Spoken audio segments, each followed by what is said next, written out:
Hi Sandra, thanks for your question. I'm going to fly through it here with you. So you just tap on the route you want to choose. I'm going to go with the Wicklow way here. At the bottom bar there, you can swipe that from left to right to choose the direction of travel you'll be going on. So if you're starting in the south and going north, you'll go with the alternative route. Or if you're starting in the north and going south, you go with the traditional route. And then just tap on that itself, and that'll actually bring you into the full route itself. In the top right hand corner there, you'll see three little bars. Tap on that, and then that brings you into the individual routes. So there you can just tap on, for example, Marley Park to Glencullen, and it actually brings up that individual stage for you.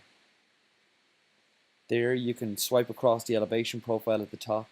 In the middle you'll find the description of the route, and the last one there you'll see the points of interest, which again you can swipe on that bar from left to right to see the different ones, or you can actually just tap on them on the screen itself and hit the little info button, and that pulls it up, where you can hit the play button to have Johnny B read out the full story to you, or you can just tap into the pictures as well and swipe through them.